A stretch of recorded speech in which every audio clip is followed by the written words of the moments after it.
Assalamualaikum warahmatullahi wabarakatuh. Pada video kali ini kami akan membahas mengenai materi behavior analysis dari teori kepribadian B.F. Skinner.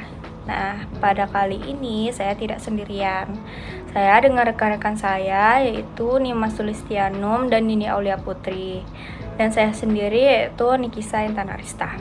Baiklah, materi pertama itu akan saya bacakan mengenai teori kepribadian B.F. Skinner. Nah, teori kepribadian B.F. Skinner itu sendiri berpangkal pada analisis perilaku atau yang bisa disebut dengan behavior analysis, dan termasuk juga ke dalam aliran behaviorisme radikal, yaitu pandangan bahwa kepribadian itu merupakan pola-pola perilaku yang dipelajari melalui interaksi dengan lingkungan, bukan dari struktur batin atau self yang abstrak. Masuk ke materi selanjutnya, yaitu pandangan Skinner mengenai kepribadian. Menurut Skinner, kepribadian adalah sekelompok respons yang konsisten dalam situasi-situasi tertentu yang terbentuk akibat sejarah penguatan dan hukuman di lingkungan.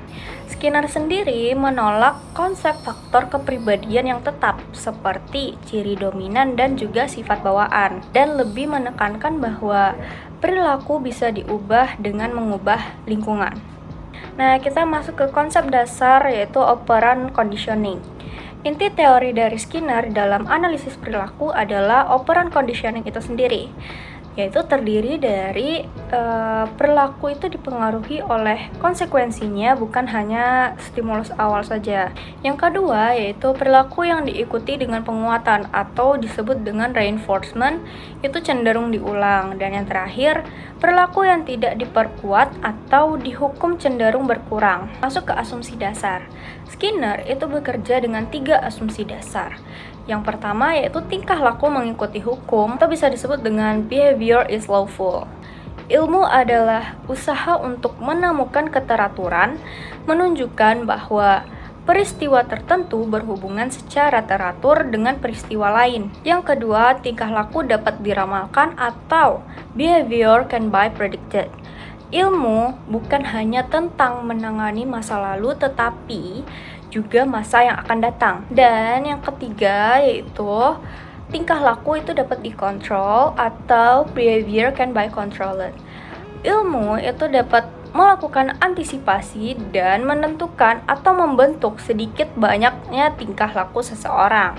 Skinner bukan hanya ingin tahu bahwa terjadinya tingkah laku, tetapi dia sangat berkeinginan untuk memanipulasi. Dari Alwisol 2007. Baiklah, materi selanjutnya itu akan dibacakan oleh rekan-rekan saya. Struktur kepribadian. Unsur kepribadian yang dipandangnya relatif tetap adalah tingkah laku itu sendiri. Ada 2 klasifikasi tipe tingkah laku. Yang pertama, perilaku responden. Tingkah laku responden atau respon behavior. Respon yang dihasilkan organisme untuk menjawab stimulus yang secara spesifik berhubungan dengan respon itu. Perilaku operan. Tingkah laku operan, respon yang dimunculkan organisme tanpa adanya stimulus spesifik terjadinya respon itu. Selanjutnya, konsep utama operant conditioning dan penguatan. Penguatan positif. Memberikan stimulus menyenangkan setelah perilaku, misalnya pujian, sehingga perilaku cenderung terulang. Penguatan negatif. Menghilangkan stimulus tidak menyenangkan setelah perilaku, misalnya menghentikan suara keras, sehingga perilaku juga cenderung meningkat. Hukuman dapat mengurangi perilaku, tetapi Skinner lebih menekankan peran penguatan dalam pembentukan kepribadian dan perilaku sehari-hari. Selanjutnya, fungsi lingkungan dan behavior modification.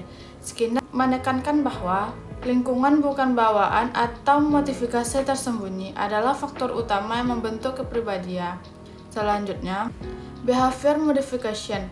Yang pertama, selective reward atau punishment, memilih penguatan atau hukuman untuk membentuk perilaku. Yang kedua, token ekonomi, memberi token-token sebagai penguatan untuk ditukar hadiah. Yang ketiga, shaping, membentuk perilaku secara bertahap melalui penguatan bertingkat.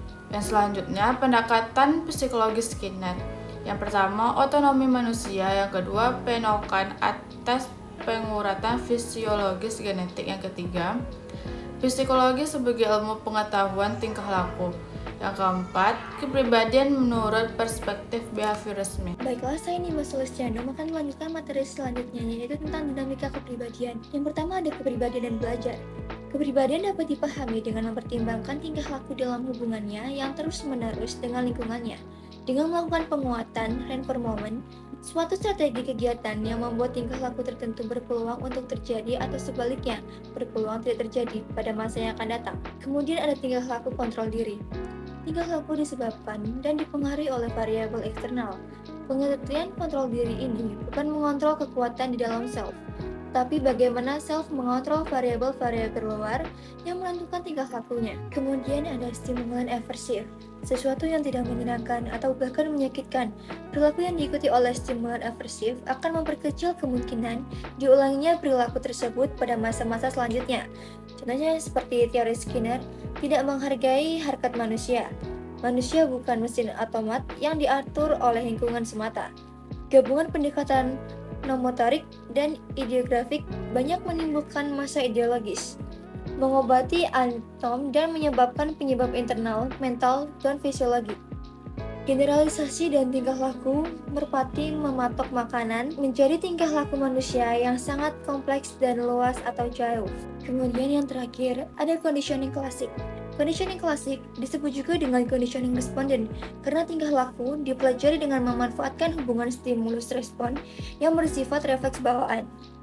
Dari teori B of Skinner, kita dapat memahami bahwa perilaku dan kepribadian manusia tidak terbentuk secara tiba-tiba, melainkan melalui proses belajar yang dipengaruhi oleh lingkungan. Oleh karena itu, menciptakan lingkungan yang positif menjadi kunci dalam membentuk perilaku dan karakter yang lebih baik. Sekian dari kelompok kami.